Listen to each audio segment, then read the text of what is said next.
little aloha in our day. Spread a little aloha around the world. At breakfast with Bob.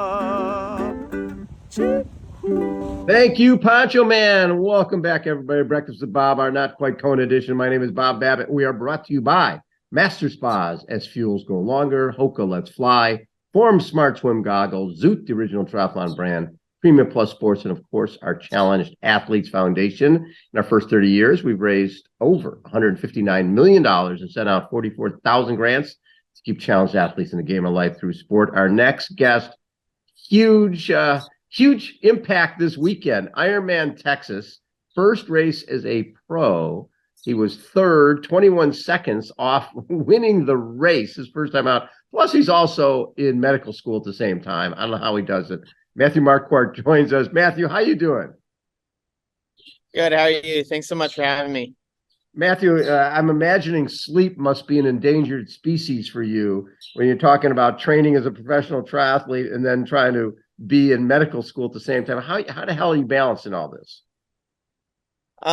Yeah, well, I mean, it depends on the week, I guess, with sleep. I really try and prioritize that the most I can, because I know that if you sacrifice that too much, you have a exponentially increased risk of injury, which is something I don't want to do. I want to treat people, not become one.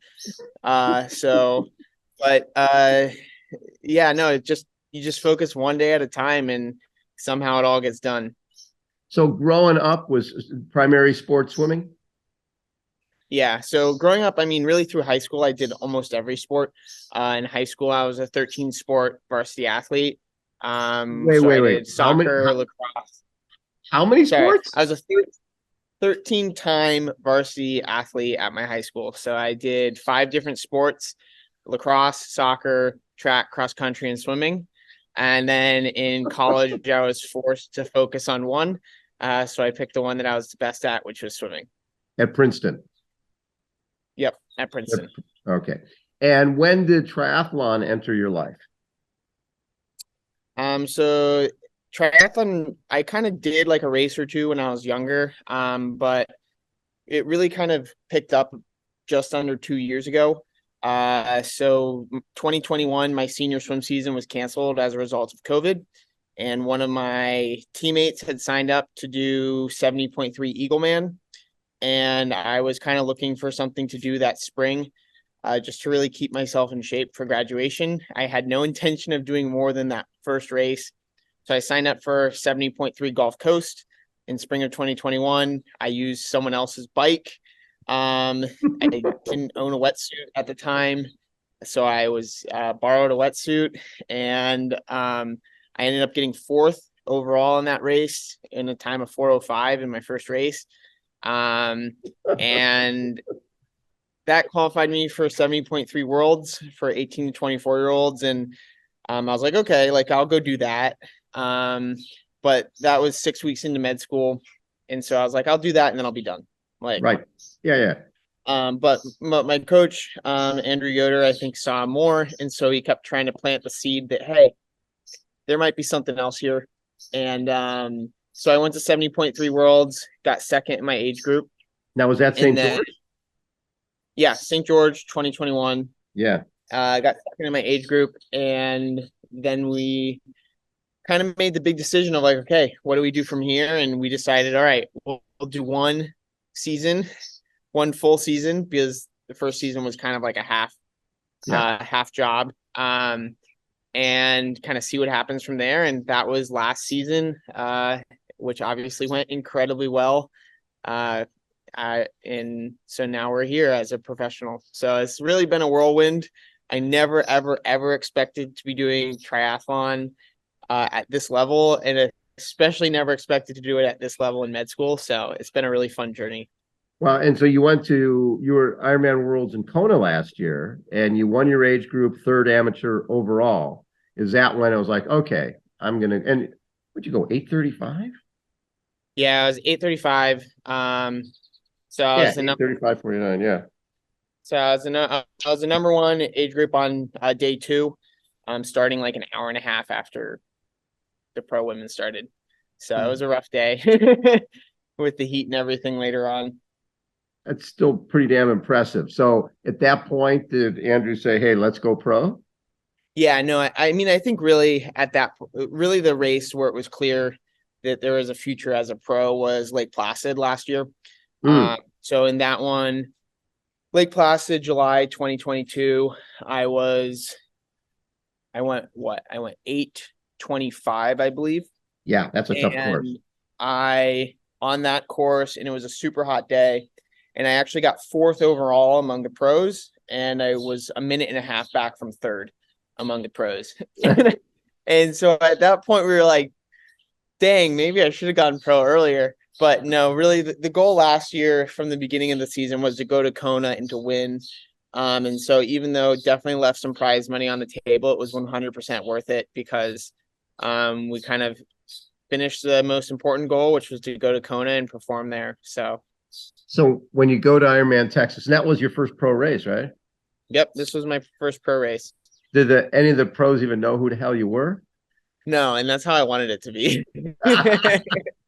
And that was a good field. You got Rudy Von Berg there, and Joe Skipper, and Robert Wilkowicki, I think how he does it. So you've got a really good field there. Obviously, you're not intimidated by much, and especially with a swimming background, you sort of know you can swim with these guys. Yeah, absolutely. I mean, I think one of my strengths right now is that I don't know who anyone is, and I'm 100% okay with that, and I intend to keep it that way. I kind of am just doing my own thing in Columbus, and it's worked out well for me. And so yeah, so kind of being a little naive, I think can be a good thing, but also obviously being smart. And it was kind of just let's execute what I know that I can do and see what happens. So on race day, I mean, you ended up Rudy Von Berg 7:44:51. Robert goes 7:45:04. You're 7:45:12. You're like 8 seconds out of second. I mean, Rudy and Robert were going back and forth during a bunch of the run. So you sort of had a front row seat of what was going on, and you're in the mix at the same time. Were there parts of the race where you started thinking, I think I can win this thing? Yeah, definitely. I mean, the funny thing though is about it being first race, my expectations or my goals were incredibly low, which was by design. I mean, really Yeah. the stretch goal was to get to Nice. Was kind of like the big thing. Never really, I mean, you always think about winning, but there was never a goal necessarily or an expectation to win because I just didn't feel like having that type of pressure would be worthwhile. Right. And so yeah, I mean, it was all, I guess, logical or rational throughout the run, which is, start the run where you are. And honestly, I thought that they were gonna fall apart more than they did. They both ran super well. They had incredible bikes, and so I just kind of expected them to kind of fall apart, and they really held it together really well.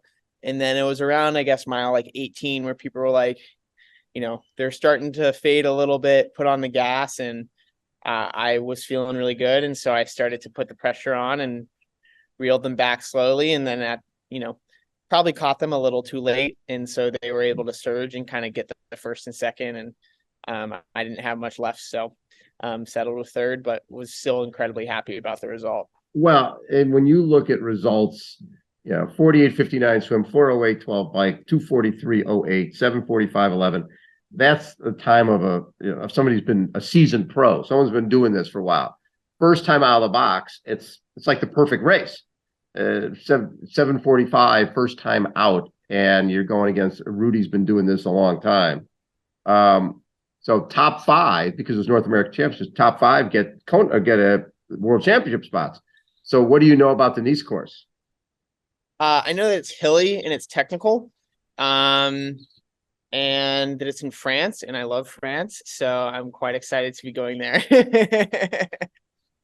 What response have you gotten from friends, family, other medical students? They're like, wait, I spent my weekend trying to recover from rounds, and you're freaking going off and getting third in an Ironman. What the hell? Yeah, I mean, everyone's been super supportive and very, very excited for me. So that's been awesome. It's been almost impossible to just keep up with all the text messages and the Instagram messages and everything. I've like more than doubled the number of followers I had, so I guess that's been fun. And Yep. and by the way, it's kind of funny because I've been known my entire life as a guy who didn't have social media.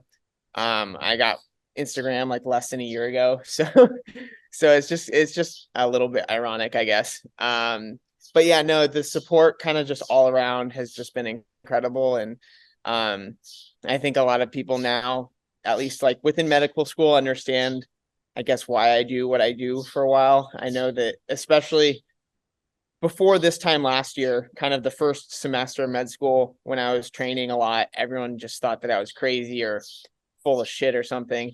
Um, and then, when I came here to Texas last year and went 823 and won overall age grouper and was top 10 in the pro, then people started to believe me, I guess, a little bit more. And so now we just have that even more that, hey, what he's doing is legit. What you're doing is totally legit.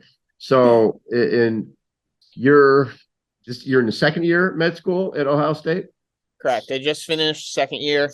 Believe it or not, I actually took what's called step 1 about 4 weeks ago, which is a major boards exam. So the spring has not been a relaxing spring in any regards. Wow. And your major 2020, your major in chemistry, minor in entrepreneurship. That's an interesting combo.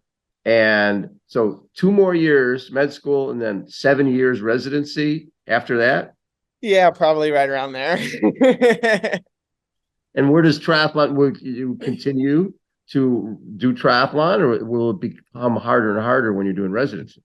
Well, it will certainly become harder and harder. And really kind of the goal is to just take it a year at a time. I mean, I didn't even think that it was possible to do triathlon at the level that I'm doing in the first 2 years of medical school. And so, medical school definitely ebbs and flows a little bit. Same with residency in terms of like you have some years that are harder, some years that are a little bit easier.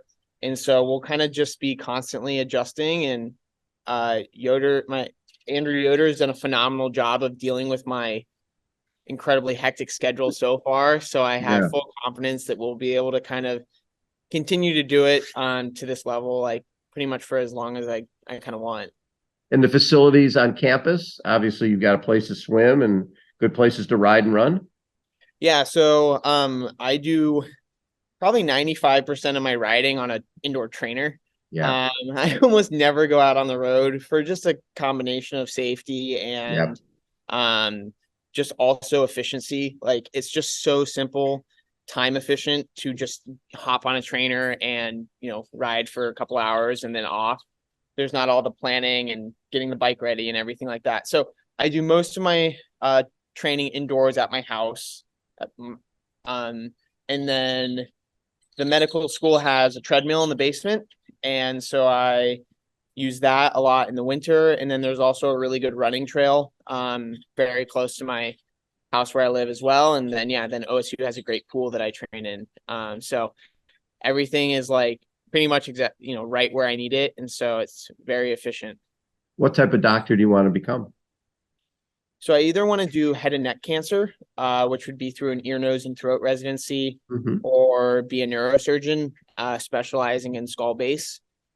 So, this kind of area of the body is where I want to focus on. And where did that come from? Is that just something you've always had that interest, or is it something personal in terms of what led you to that?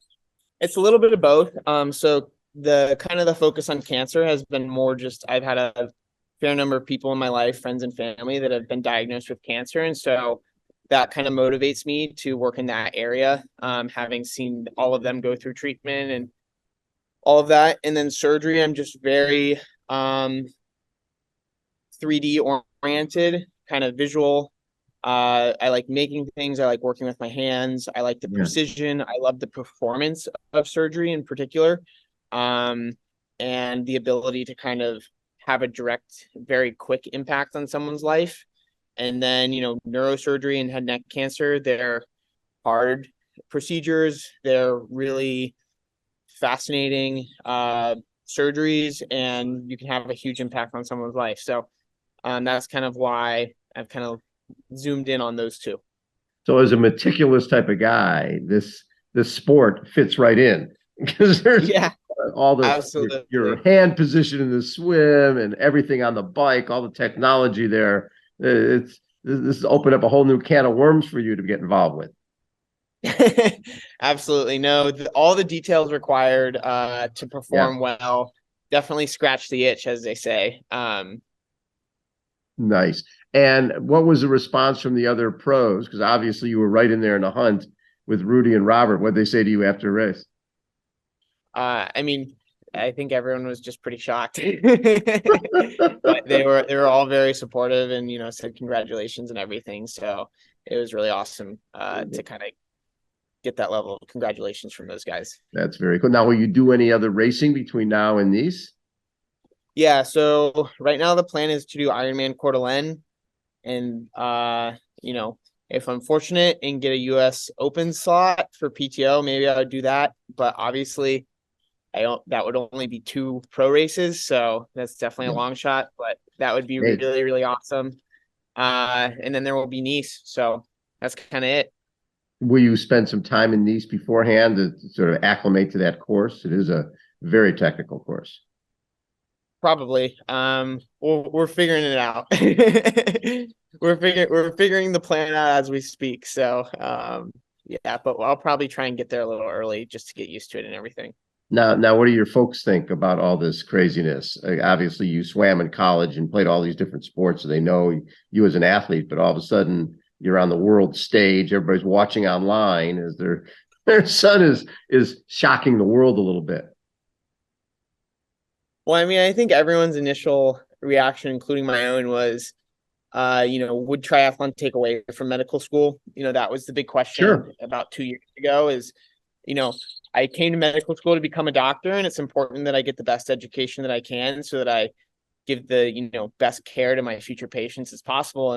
And so everyone was kind of a little worried, like, okay, is this going to take away from that? And it's been very clear that if anything, it adds to it. I think that, you know, one of my focuses has been, you know, what can I take from medicine and apply to triathlon? And really, you know, what can I take from my experiences as an athlete to apply to the research that I'm doing, or, you know, just how I tackle medical care. But yeah, no, I have an incredibly supportive family. And I mean, my mom was here this weekend and she's at almost all of my races. So I couldn't ask for better support network. Well, and that balance that you mentioned, it's, you know, being able to draw on your athletics to help you in medical school, and drawing on medical school to help you in athletics. That, I bet you, that balance makes it sort of fun for you, because you're playing with a little bit with house money. You go to these races, they're like, oh, he's a medical school guy, and whatever he does is sort of gravy. Exactly. I mean, like, there's, as I like to say, there's like no, you know, one of the great things is that there's no consequences to any race. Like, if I do super well, I go back to medical school and I become a doctor. If I do super poorly, I go back to medical school and I become a doctor. So literally any good result is just like amazing. Yeah, because I mean, obviously your life work is not, you could be making dollars as a professional triathlete, but your life work is somewhere else. So this is it's your hobby to a certain degree. Yeah, nothing wrong with being great at your hobby. Yep, exactly. That is so cool, Matthew. So excited for you. It's always fun when people, years ago, a woman showed up at Ironman World Championship named Chrissy Wellington in 2007. Nobody knew who she was. She had like logos glued on her kit, and she ends up winning, you know, goes off and ends up winning the race 4 times. And you're just going, you never know where this stuff goes. So this can be really fun to watch your journey. Yeah, I'm super excited for the rest of the year, and we'll see what happens. I mean, we've got 4 months, a little under 4 months, I guess. Yes, we do. The East. That's a lot of time in my book. That's a lot of time. I've only been doing it for like 22 months, so 4 months is a lot of time to develop and get better and kind of tweak and optimize. So I'm really looking forward to it. So being that type of guy, when you look at those, what I look at is spectacular splits. I'm sure you look at it and go, okay, I could have gone faster here. I could have done this, I could have done that. How do you analyze your race? Absolutely. So I think like the big things, swim was right where I wanted. I don't really have any significant changes there. Like I wanted to be in front pack of the swim, which is where I was. Yep. Bike, I mean, I certainly think there's some things that I can do better on the bike in terms of like where I was at power wise. And just getting used to the pro dynamics is obviously very different. Yes. I'm used to basically solo time trialing this whole thing. And so being in a race is very different, and dealing with maybe not stopping at aid stations and things like that. That's all kind of new to me. So just getting better at those pro dynamics on the bike. And then I think the big thing on the run is, figuring out more when to push. And, I don't know. It's hard to say. Maybe I could have gone earlier. Maybe not. Obviously, I think that's a what if for another day. But yes. There's just always ways to do better, I think, and to improve. So, yeah. Hard to do much better than the fastest run of the day, 2:40. It's hard to analyze that and go, I could have gone faster. Yeah. Well, Kipchoge goes what? 2:00 in the marathon. Exactly. So there's a big ceiling to improve. Way big ceiling. And we just saw Patrick Weingay at Ironman Israel ran a 2:30. And we know that those times are starting to come down. Obviously the carbon shoes make a big difference. Training makes a big difference, and you're just going to keep going faster and faster. Yeah. Matthew, thanks so much for taking time. It's wonderful. You're a breath of fresh air for the sport, bud. Love to see that. And I think you're going to find that the pro field is very accepting and very supportive. It's like you guys, if somebody's racing with you, that they've done the hard yards to get there. And you haven't just done the hard yards, you're also freaking in medical school. That's crazy. Yep. Love it. Matthew Marquardt has been our guest again. Breakfast with Bob, not quite Kona edition. A great new young man racing on the pro circuit. We're going to see lots and lots of him in years to come. Matthew, thanks so much for taking time. Thanks so much for having me, Bob. Tons of fun. All right. Again, Breakfast with Bob. Thanks so much for tuning in, everybody. See ya. Bye.